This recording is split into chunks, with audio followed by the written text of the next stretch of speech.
Here's the leadership trap no one warns you about. As you gain power, the part of your brain that's seeing other people's perspectives can actually shrink, which means the higher you rise, the easier it is to miss what your team is trying to tell you. Today, we get into compassionate charisma and how to rebuild that perspective muscle on purpose.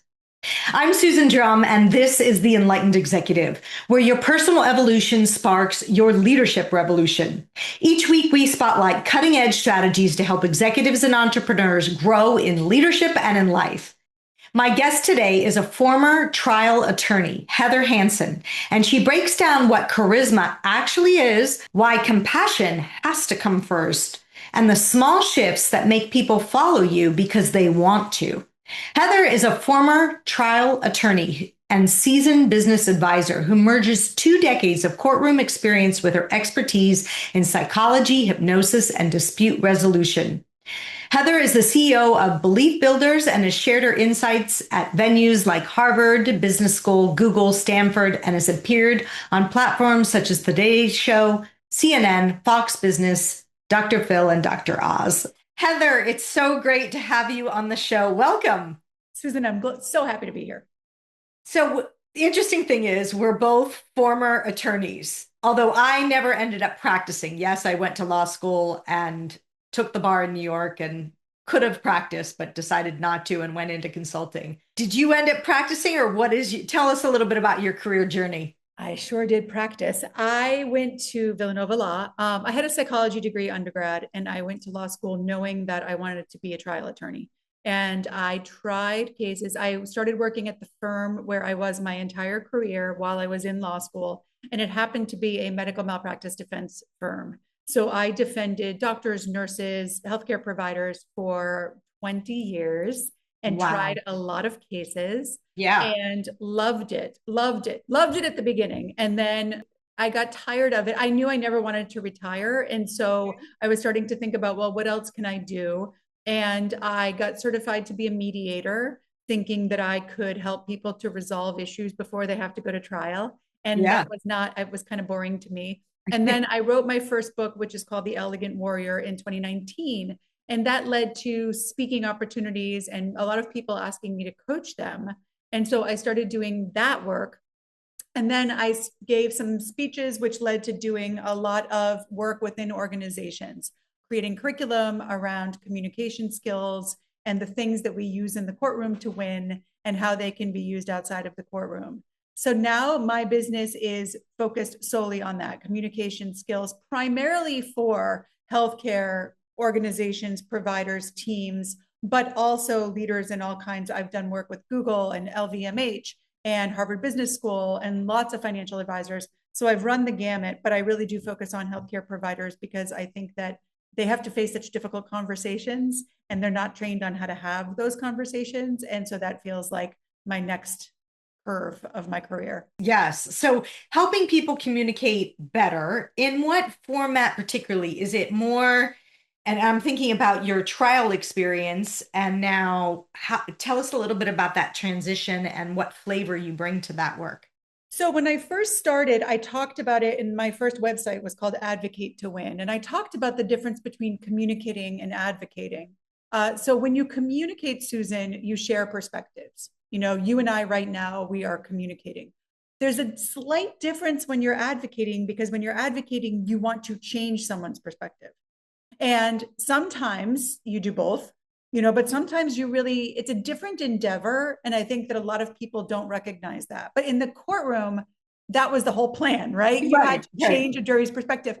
And I will say this, you know, in my cases, every single case, every single juror was a patient, right? Everybody is a patient, including me and the doctor and everybody else. I never had a doctor on my jury. Sometimes I'd have nurses, but never had a doctor. And so I really did have to change perspectives because everyone had the perspective of a patient, the other side. And so there are specific skills that you can use to do that. And that's a lot of what I continue to teach today. It's a lot of what, you know, it's a lot of using your body, yes, but building credibility, using compassion, which I know we're going to talk about today, using charisma, in order to not only get people to see your perspective, but then to also embrace it and take action because they have done so. Yeah, absolutely. I mean, it's one of the fundamental skills that leaders need to be good at, which is helping shift perspective.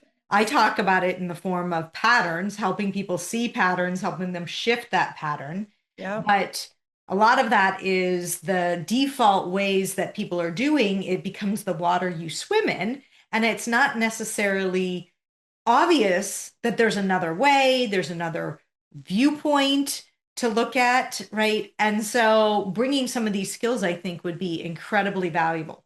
I talk all the time. In fact, the compassion piece is a lot about seeing other people's perspectives. My TEDx talk was on that because I do think you're right. I think that we so often, and I think it was the biggest gift, to be honest, of being a trial attorney, because I had to see the other side.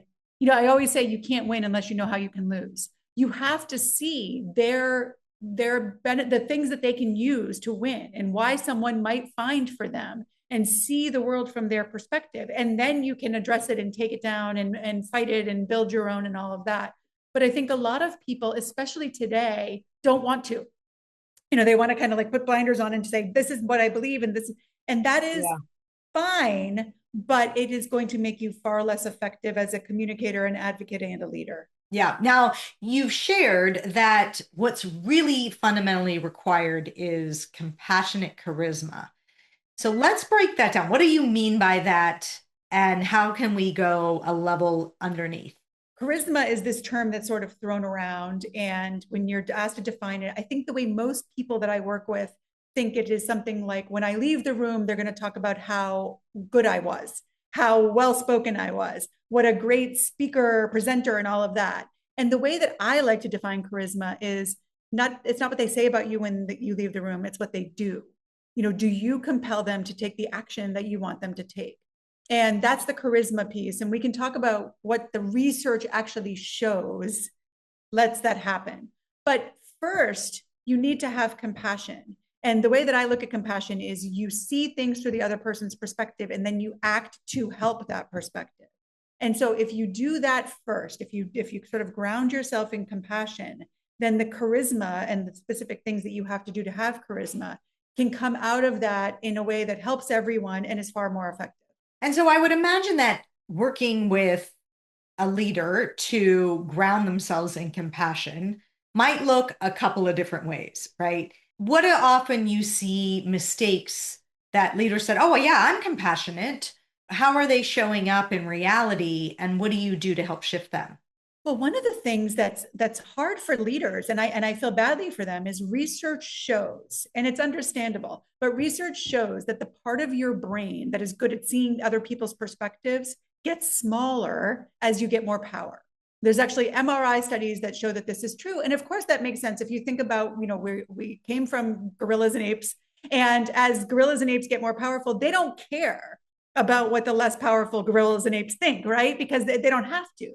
And so the same is true for us as leaders. As we become more powerful, we forget what it's like to need to look at what other people are thinking.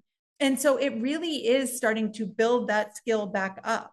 And there's ways to do it. There's exercises that you can do, but also just asking questions is a great way to build that skill back up and say, what am I missing? Is a great question to ask because Yeah. then you start to see that you are missing the way that a lot of people see it. You also have to have, and John Quincy Adams is an example of this. His wife was a really good person to say, like, you're missing something or you're not seeing this. And you need people in your life as leaders that are willing to speak truth to power and say, there's a whole perspective that you are missing. Because that is the biggest thing. I think that most leaders want to do the right thing and want to serve their people and want to have compassion but it's almost impossible when you only see the world from that one perspective. Yes. And I think many times leaders don't realize how difficult it is for someone who to actually tell them what they're seeing and that it's a different perspective. So you have to be extremely cautious about your response to that because if it's not invitational, if it's not welcoming, you will not get it again. Well, that's right. That's right. And it's that curiosity. It's a big thing that I talk about. It's the willingness to be open to the feedback and to weigh it before you just dismiss it. And to think about what is their experience that they would have to say that thing, even if it's negative feedback about your later leadership. What would they have to have felt and experienced in order to feel that way about you as a leader?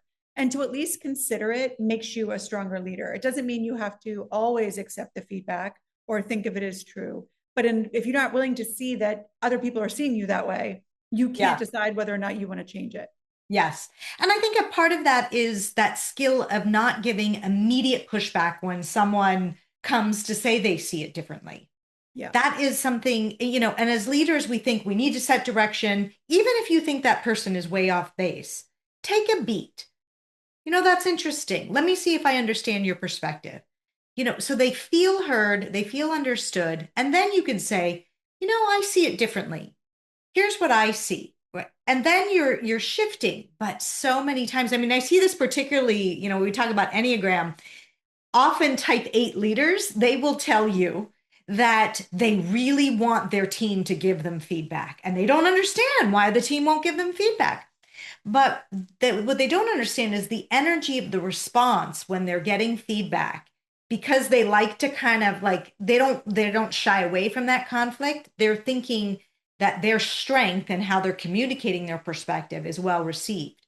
But the reality is it's shutting people down. So exactly, I see that. And so there are skills that I'm sure you talk more about of like how you take that pause, how you really have people feel heard and how you reframe it back to them. Yeah, and it's skills that you tap into too, Susan. It's the active listening. But I think that your point is really a good one. I think that we don't talk enough about respect. And when you dismiss someone's feedback, they feel disrespected. It's one of the things that in the courtroom, juries hate disrespect. They hate it. They will award huge amounts of money if they think that a healthcare provider, for example, has disrespected a patient or a caregiver, and so you see how important that is to human beings. The courtroom is such a great teacher. And what you're talking about, that dismissiveness of someone's feedback to a leader, and so much of this, especially today, has to do with efficiency, right? I'm in a rush, I don't have time. But you've got to remember that respect is a basic human expectation. And if people aren't feeling like they get it, it's going to cause real upset in the organization. Yeah, yeah, absolutely. So we have that piece. Is there more you want to discuss there, or do you want to move to the charisma part?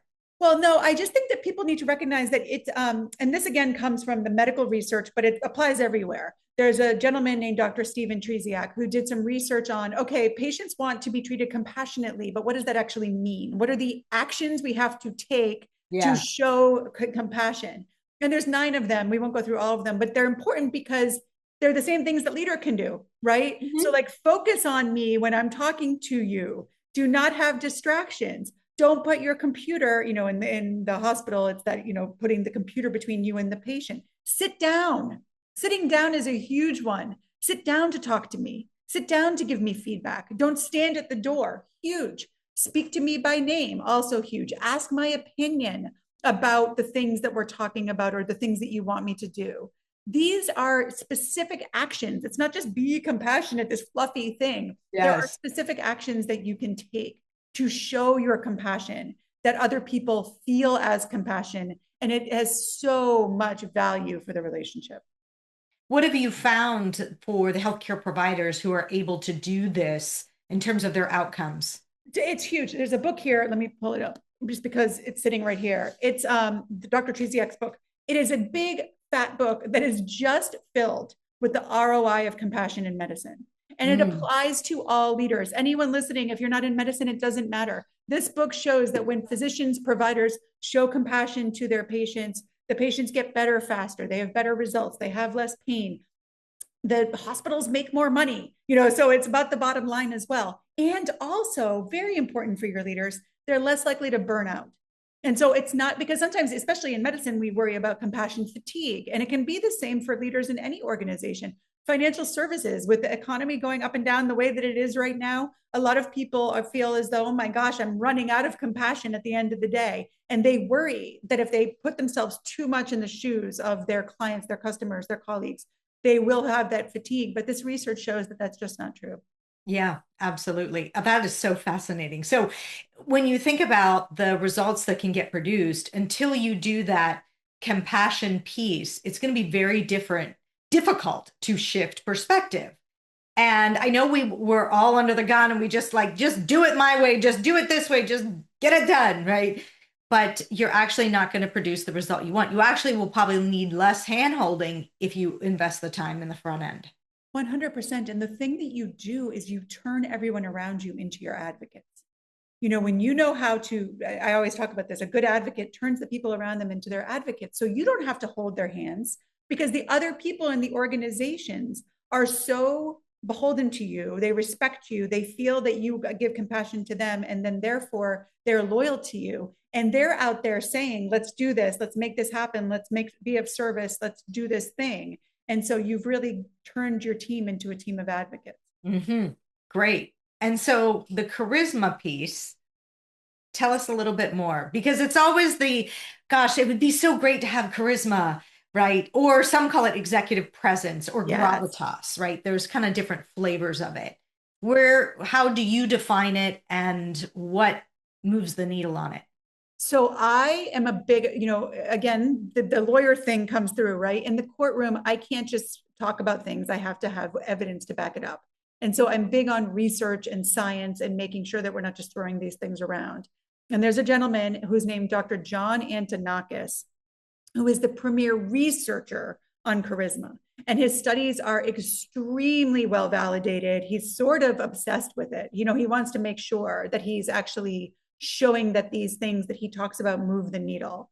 And so one of his studies with the things, and we'll talk about what he has found move the needle, but one of the studies that he did is he had a bunch of people who were temps and they had to fill envelopes. And a group of the people were given more money as a motivation to fill the envelopes. A second group was given a motivational speech, and a third group was given a charismatic speech. And the people given the charismatic speech filled more envelopes than those given more money. So they were more driven to make a change in their action, right? And that's what we want as leaders. We want people to change their actions than more money did. And he's done all kinds of research like this. And so he breaks it down. There's 12 things. I'm not going to remember all 12, but there's 12 things that he lays out that are the composite of a charismatic speech. But for your leaders, they are things like, and this is an important one because today there's a huge trend towards storytelling. And storytelling is charismatic, but it is not the be all and end all. And in fact, a lot of times stories take longer to tell, they are harder to remember. But one of the things that's really amazing, and I'm obsessed with this too, there's a book I'm reading on it over there, metaphor.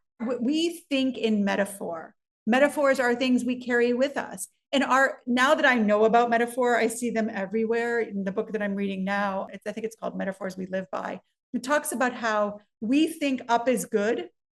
And a lot of that has to do with height and the fact that bigger people were able to overpower smaller people. And so then the economy is up. I'm feeling up. Things are looking up and all of this stuff. So we think in metaphor. So as a leader, rather than trying to come up with stories, try to think about metaphors for the thing that you are doing. So that's one. Lists of 3 are also very charismatic. Rhetorical questions are very charismatic. Tone of voice is a huge one. And I know that you'll love that, Susan, because you're into music and tone. But tone of voice is so important because, when people come to me and they want to be more charismatic, they often want to focus on body language and facial expressions, but those can be faked. And there's a study out of Yale that shows that you can't fake your tone of voice and that your tone of voice tells people more about your emotional state than your body language and your facial expressions combined. So tone of voice is a huge one that we can dive into. And then there's the ability to set a high goal and to believe that the people that you lead can reach that goal. And those are some of the 12 that are actionable things that the leaders listening can do to be more charismatic. So tell me a little bit more because these are topics let's take tone of voice. What is the thing I need to do, or how do I even know if my tone of voice is charismatic or not? The way that you know whether you're charismatic is, are people doing what you want them to do, right? Because that's like charisma is the ability to change outcomes. It's the ability to persuade and influence in such a way that people want to do the things that you want them to do. So that first piece, compassion, is seeing from their perspective and then thinking about where is my goal in line with their goals so that they do want to do what you want them to do. But then tone of voice, you can often tell your tone of voice is reflective of your energy. So I always know when I'm getting on calls, if I'm like in a bad mood or I'm right before the call, I was struggling with, which is what I've been struggling with lately, something in the Google Workspace, right? That my tone of voice can reflect that. And so your job as a leader, the best way to change your tone of voice is to change your belief in the moment, because your belief impacts your energy and your energy impacts your tone of voice. They are one and the same. And so if you're believing that you're never going to get this thing done, your energy is going to be discouraged, down, frustrated, angry, confused, and then you're never going to get this thing done. But if you can get yourself to a belief, and you can't gaslight yourself. So you're not going to be like, oh, this is a done deal, but we're going to figure out the first step today or this week. And if you can really believe that, then your energy might be enthusiasm or hopeful or determined, resolved, all of those things. And that will reflect in your voice. So as Yes. leaders, if you want to change your tone of voice, you've got to change your belief. Yeah. Believe and also get real clear on what is it that you want them feeling. Um, and if you want them feeling, let's say, energized by a new opportunity, then you've got to get yourself energized by that new opportunity. So you come with that vibrational stance, it will be sent out and received. But if you're not, like that's the disingenuous behavior that we see so much, where we can tell leaders are sort of pontificating one thing, but everything about them is saying something different, and it's that authenticity is just not resonating. 100%. Again, with the courtroom, I always knew that you can't prove something that you don't believe, right? Jurors know. And that's why I would never, if there was a case where I felt as though the doctor or the hospital had made a mistake, we might argue it on causation. We might say that, yes, there was a mistake made here, but the damages are not what they want you to believe. But I would never get up there and say the doctor did everything right, because the jury would know. People get it, And so you're 100% right. Your belief comes first, and then their belief will follow, because your energy and your actions will follow your belief. Yes, absolutely. Well, let's take another one of those. What is an action that a leader could take to improve one of those components that you've highlighted? I mean, I think the metaphor thing is so important. And it sounds like you're back in English class, right? Like, oh God, I got to come up with a metaphor. One of the ways I love doing it, and I will tell you, now that I had a doctor who I represented more than once. Now you might think he's a bad doctor. He actually is a phenomenal orthopedic surgeon, very famous in his field. But because of that, he would take some of the high risk cases. He also performed a lot of surgeries. So statistically, he was more likely to be sued. But so I tried more than one case with him, and we won every one, and the jurors loved him. And in retrospect, I think about the way he would testify, and he would talk about, the knee joint being like tires, and the tread wears down after a while, and, it can no longer do its job. Yeah. And so he was always talking in metaphor. And so to just think about what metaphors can you use, and the way to begin for every leader out there, the question you ask yourself is, what's this like? What's it Hmm. like?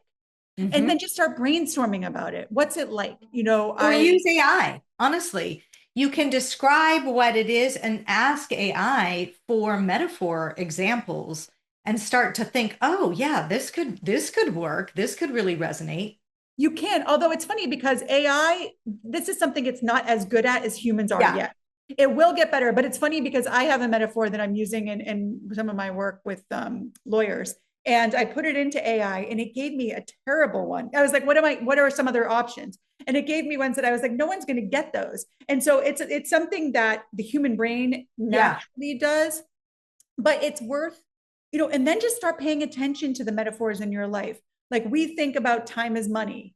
And because we do, how do you spend time? You waste time. There's all kinds of metaphors in the way that we think about time. Some cultures don't think about time as money and they treat time differently. Same thing about that up and down thing. And so start looking around for metaphors and then thinking about where can I create a metaphor for my team. And a lot of people use sports metaphors. That's a great way to start. But play with them. Let it be playful. Life is hard. And if you look at this as another thing that you have to do, it's going to be harder. But if you think about ways to like, okay, what can I play with? This is like on that TV show I watched last night where this person did this thing. It can be playful and it can really be so effective because if you come up with a good one, the entire team will embrace it. They'll repeat it. They'll use it. They'll repeat it to people outside of the organization. It can really have legs. Yeah, absolutely. I know you didn't mention all 12, but I'm curious. Is being playful or playfulness part of that list? It's not, but energy is. Energy is part of the list. And so a playful energy can certainly be helpful as a leader. I think that a leader's energy depends on the context. There are some times where a leader has to be resolved and resolute. There are other times when a leader has to be serious, but it is really important that a leader is willing to be playful because work is a big part of our lives. And if there's no fun there, people won't stay for long. Well, and people don't see the link between fun and creativity because if you want your team to be innovative and it's got to feel like there is an opportunity to play. Completely, completely. It's where that innovation happens, right? Is when you are Yeah. playing. It's like creativity doesn't happen without play. Yeah, absolutely. So, what else have you seen that has been transformational in a leader going from maybe who wasn't the most charismatic to charismatic? What did they do differently that made that shift possible? I think so much of the work, the way that I talk about it is you've got your outer jury, that's the lead people you lead, their clients, your customers, your board, if you're a leader. And then you've got your inner jury, which is the part of you that decides what to believe. And I like to talk about it in terms of your jury isn't there to judge you or hold or punish you. Your jury is there to listen to both sides and choose what to believe. And you have got to feed your inner jury a positive story because too often the only story that your inner jury is hearing is the negative story. And so you've got to feed yourself. You are capable, you are worthy, and then collect and create evidence to support that story so that you at least have a choice. Because otherwise, you are just going to believe the negative time and time again. And it's going to be really hard to motivate your team to make a change, take an action if you are in a place of disbelief or believing the negative. And so collecting and creating the evidence is something that I talk to people a lot about as well, because evidence is everything, right? You can't prove something without evidence. And so we talk about collecting it, which is looking in your life or Googling someone who has done the thing Yeah. you want to do, and then creating it by going out and actually taking steps to do that thing to prove to yourself that you can do that thing. Yeah. Because where your attention goes, you will collect evidence that will support that. I mean, gosh, I've seen it so many times with so many leaders. So think about some of that negative internal talk that's going on. Then you continue to collect evidence that supports that. But we're not looking in the places that is the opposite. One of the things that I was, again, a major benefit of my work, I didn't get to choose my cases. If I had been on the other side, people would come in and I'd say, no, that's not a case. This is a case. I don't want to take that case. For me on the defense side, the insurance companies would just send us cases. And so I had to look at the case and figure out, okay, where can I make a case here? And so you've got to do the same thing. It might look like this is a loser, right? This thing, this innovation I want to do, this change that I want to make, but you've got to pretend like you've been given the case that it's a winner. So go out there and collect and create evidence that it is. And you may find that it is ultimately not the road you want to follow, but you've got to at least try to make the case. And a lot of times when you do, momentum will start to pick up and you'll start to really build that belief. Yeah. That is something that, even though I didn't practice law, was a foundation of how law school really teaches you to shift perspective, to take different perspectives, to look and see like one viewpoint has these set of facts, but a different viewpoint might have these set of facts, Yeah. and how fundamental that is to us as human beings. It So, really is. And so many people don't want to do it these days because we're so divided, but it yeah. really makes you better all around in all aspects of life. Definitely, definitely. So, what's one thing that leaders could do tomorrow that you think would be most important towards the shift of compassionate charisma? This is really important, and I think it's undervalued and under talked about. One of the 12 things is belief that your people, your followers, can do the thing you want them to do. Mm, Belief that they can reach that high and mighty goal and communicating that belief to them. And it reminds me in the courtroom, the jury, a lot of times lawyers will come back after jury selection and say, oh my gosh, we got a terrible jury, or oh my God, I hate our jury. And the jury feels that, right? And it's not effective. It's not an effective yeah, energy yeah, at all. Same thing with a leader. You've got to believe in your team and you've got to communicate that belief. I'm friendly with a leader who was telling me that he used to say to his team, this is a hard thing that we're going to do, but you guys are just the people to do it. And I am not worried because I know that this team together will, and I'm like, oh my God, you're so charismatic. And of course he yeah. is, but he's in large part because he was naturally doing what Dr. Antonakis talks about, which is believing in your people and communicating that belief. It gets them so fired up to go and reach that high and mighty goal. Yes. And as a leader, you might want to tap into when you were in grade school, didn't you have, there was one teacher somewhere along the line, or maybe a mentor who believed in you, Yeah. right? Yeah. And so think about the messaging that you got from this individual. I mean, hopefully you had someone out there. Yeah. And that's the type of person you need to be for your people. Such a good metaphor. It's exactly right. It's Yeah. exactly right. That teacher metaphor, because everybody has one in their head. And Yeah. that is who you want to be. Exactly Yeah, right, Susan. exactly. Well, thank you so much for being on the show. Where can people learn more about you and your work? Well, this is such a pleasure. I have a new website that is really focused on the healthcare piece, but there is a tab for my speaking and my leadership work. And it's the H. Hansen Group is the name of the website. So H. Hansen with an EN group. And you'll find all of my offerings there. Awesome, Heather. Thank you. And if you like this episode, you're not going to want to miss my interview with Natalie Nixon, who helps us discover why creativity, not control, is the next frontier of leadership. Let's lead the way. Hope you enjoyed today's episode, and I'd like to point you to the next important step. Hit the subscribe button and the bell to get notified when we release new content. I'll see you on the next episode of The Enlightened Executive.